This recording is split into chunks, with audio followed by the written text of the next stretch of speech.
thoughts are too big. Can I get some comfort, please? I guess I should have been honest.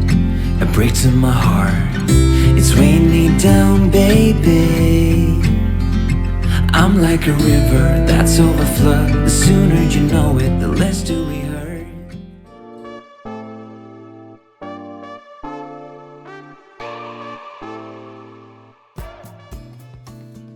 Welcome back to Into the Mystic Sailing. This week, we're going to be headed over to Marsh Harbor. It's a much bigger place than we have been for a long time. It's a town. There's hardware stores and big grocery stores, more like what we're used to. So we're going to anchor out in the harbor. This is us pulling up anchor. The day started really pretty, got a little bit cloudy, ended up really pretty, but it's a gorgeous sail anyway. Look how beautiful that water is. Isn't that just gorgeous? Man, it's hard to even imagine that it's that clear, but it's beautiful. So we're going to go over to Marsh Harbor. One of the boats that we're with, Love Song, has to pick up a part for an outboard motor. So we're going to go with them. We're going to hang out, go to the grocery store. There is a pizza place on the island, marinas, hardware stores, all kinds of stuff. But just look at that water, how beautiful.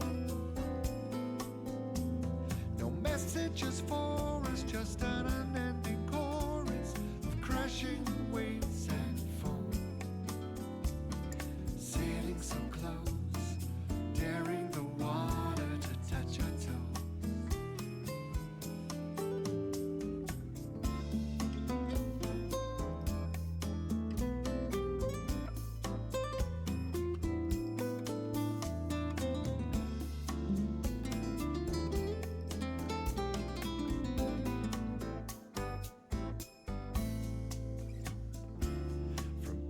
To Rosemary we ran.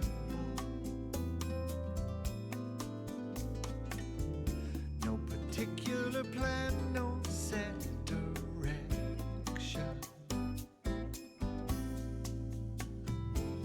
We check in from time to time with family and friends online, but otherwise you'll find us on the white panhandle sands, on the beach, staring at the ocean blue. On the beach, such a lovely day for two.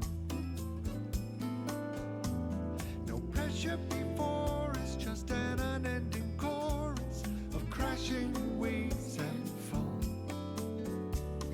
Sailing so close, daring the water. This is an aerial shot of Marsh Harbor. You can see why they call it Marsh Harbor. Good protection there. There's one of the charts that we look at as we're coming in. We use a couple different things. We use Navionics and an app called Aqua Maps. We run them simultaneously. It just gives us a much better picture. So this is us inside that anchorage. This is how close boats get. If there is a storm or a lot of wind coming up, anything like that, you'll notice boats will kind of rush into different places like this. This is one of the ones that has pretty good protection from about 3 sides. So we got a little rain once we got in and got tied up. We were here when the boat, Soulmate, Lynette Hooker, the woman from Michigan who went missing, their boat is in the harbor when we're there. Lynette went missing while sailing with her husband, Brian. According to Brian, she fell off their 8-foot dinghy in rough waters. Despite the initial search, the Coast Guards couldn't find her body. There have been lots of controversy.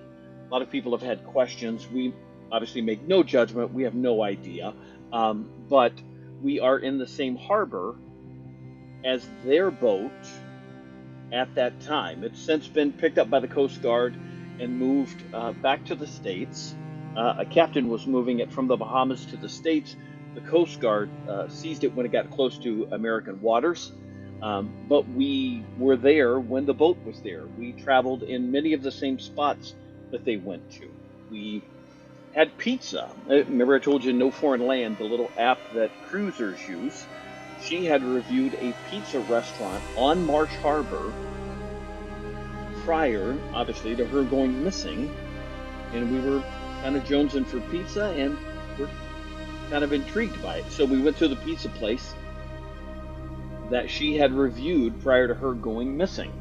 Lots of speculation, lots of controversy about all of this, but it is tragic, all the stuff you would imagine. But Coast Guard divers have been searching in the area off and on since she went missing and haven't found her. She went missing April 4th. And again, the boat now is back in the U.S. waters, but this is the boat. Lots of GPS evidence, a lot of speculation. Everybody on the island probably has an opinion. We had friends from Michigan who would send us messages and say, hey, everybody okay? Is Chara good? Can you send proof of life? That kind of stuff. Tragic, tragic story, of course, but we happened to be there at about the same time.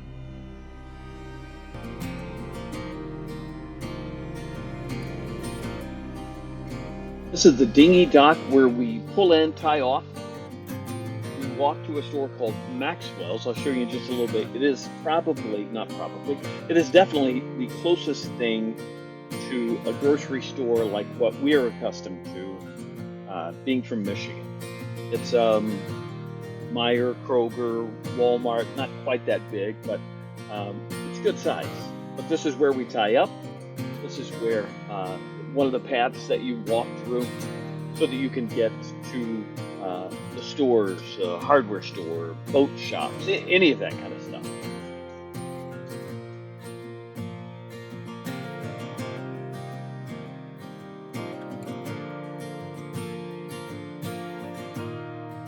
This is Maxwell's, the grocery store I was telling you about.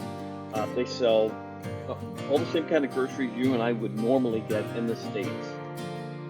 It's big, it's well laid out. They have a bakery, a deli area, meats, all that kind of stuff. Everything you would think, but this is the first time that we've seen anything even close to what we're used to back home. This is the pizza place I was telling you about that Lynette Hooker reviewed before she went missing. So we stopped to get pizza. Great pizza, by the way, just in case you're ever in the Marsh Harbor area. She had reviewed it. We ordered pizza, had a few beers. Just really enjoyed our time. Marsh Harbor was not our favorite. It's pretty commercial. It's a big place, but we were happy to be able to get there. And it's kind of hard to beat those sunsets, you know? Even if you're only there for a day or so, you can get a sunset like that. It's pretty good. Well, that wraps up our time in Marsh Harbor. Join us again next week and Into the Mystic Sailing. Thanks for watching.